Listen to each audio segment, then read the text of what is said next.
नमस्कार। मैं GRS news के लिए गिरीश चक्रवार। आज के इस ब्लॉग में मैं फुटकर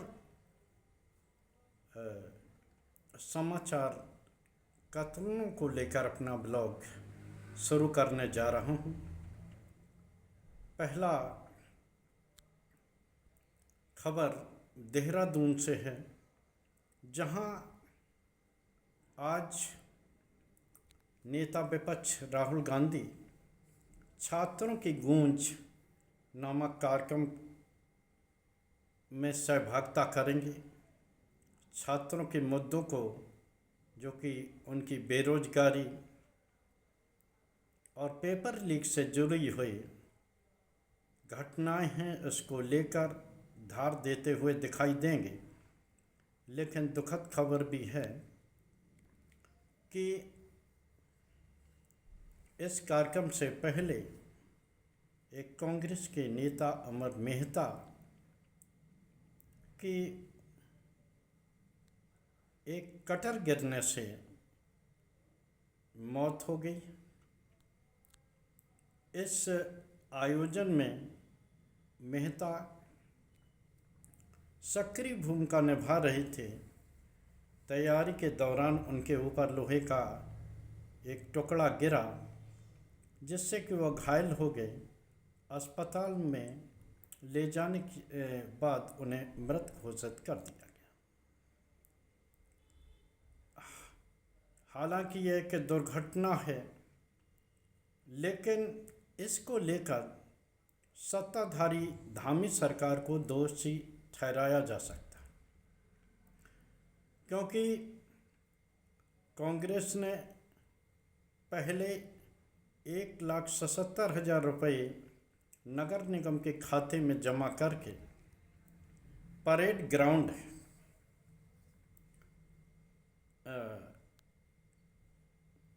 का मैदान बुक किया था। लेकिन बाद में इस आयोजन स्थल को नगर निगम ने खारिज किया। किस तरह का बहाना बना के ये आप सभी लोग जानते हैं कि इसमें जिला प्रशासन या शासन कोई कार्यक्रम कराना चाहता है। हालांकि कोई भी कार्यक्रम होने की सूचना नहीं है, लेकिन जब अंतिम समय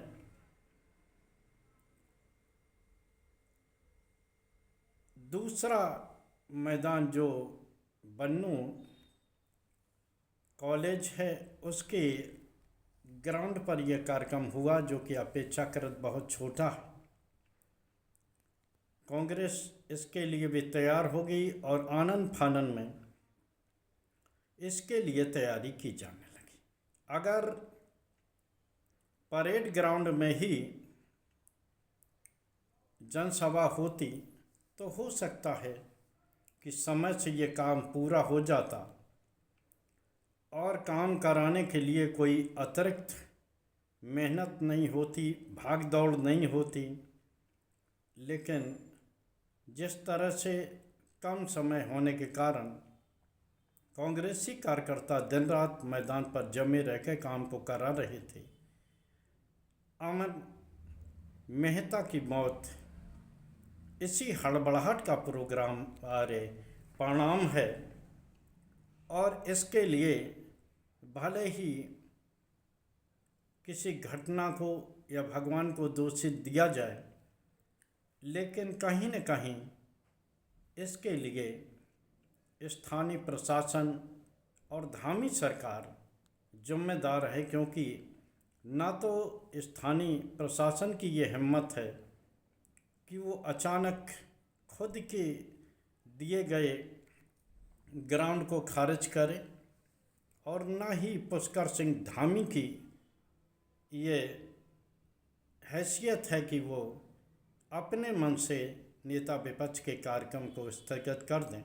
निश्चित तौर पर ऊपर से उन्हें संकेत रहा होगा और ये कार्यक्रम कैंसिल हुआ। खैर, इस दुखद खबर के बाद भी कार्यकर्ताओं में जोश है और आज ये कार्यक्रम होना है, देखना ये है कि दुख की इस घड़ी में भी कांग्रेस कार्यकर्ता किस प्रकार से इस आयोजन को सफल बनाते। और दूसरा यह है कि कल कांग्रेस संसदीय दल की बैठक में मेरे ख्याल से एकला चलो की राय पर कांग्रेस चलती हुई नजर आई। हालांकि इंडिया गठबंधन की बैठक भी होगी। इससे पहले 19 तारीख को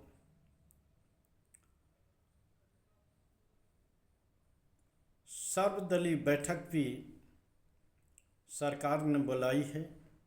हालांकि यह सर्वदलीय बैठक एक औपचारिकता होती है, क्योंकि सर्वदलीय बैठक में निर्णय कुछ लिए जाते हैं, लेकिन वहाँ क्या होता है आप सभी लोग जानते हैं। सभी लोग ज़्यादा से ज़्यादा बहस कराने की बात करते हैं और ये कहते हैं कि हम निश्चित तौर पर सदन को शांतिपूर्ण चलाएंगे, लेकिन यहाँ विपक्ष नहीं, सत्ता पक्ष की पूरी ये कोशिश रहती है किसी न किसी तरह इस सदन में हो हल्ला हो, और इसकी शुरुआत भी सत्ताधारी दल की ओर से की जाती है। खैर, मैं कांग्रेस संसदीय दल की बात कर रहा था। जिस तरह से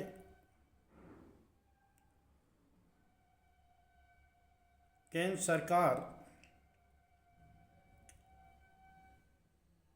इस चक्कर में है कि किसी न किसी तरह उनके पास 2/3 बहुमत हो जाए, जिससे कि वे कई ऐसे कानूनों को जो कि बहुमत या कहिए विपक्ष के मजबूत होने के कारण पास नहीं करा पा रहे थे, तो उसको पास करा लिया जाए।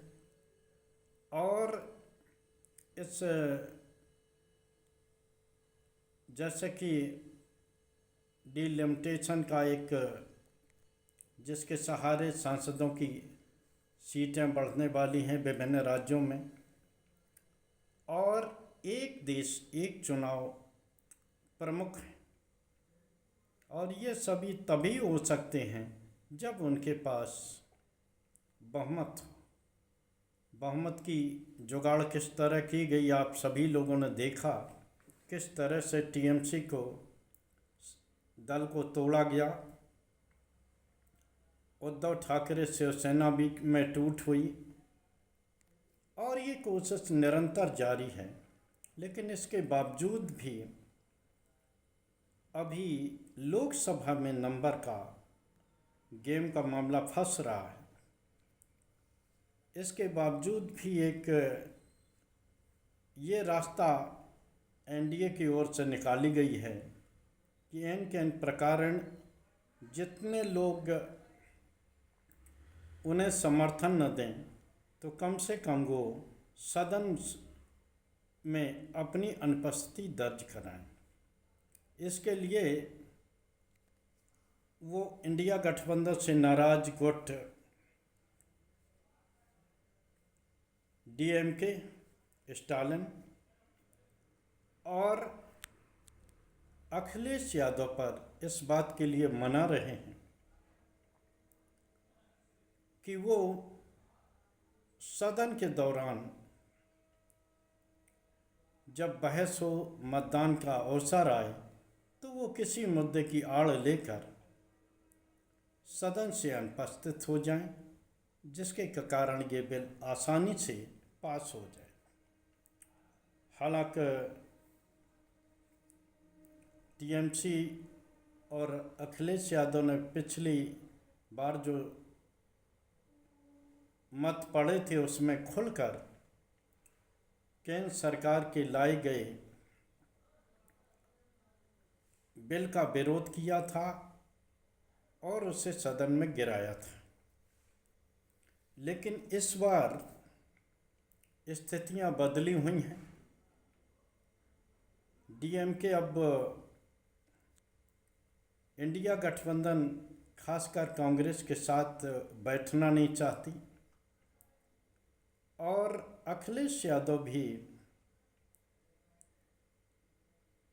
अब अलग रास्ता लेते हुए दिख रहे हैं। हालांकि ये अभी उनकी ओर से कोई घोषणा नहीं है, लेकिन जिस तरह से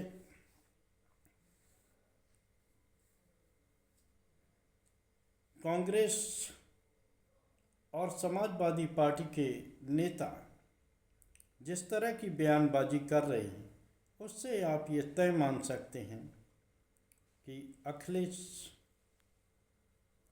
और स्टालिन अगर चलते सदन में अनुपस्थित हो जाएं, इनके दल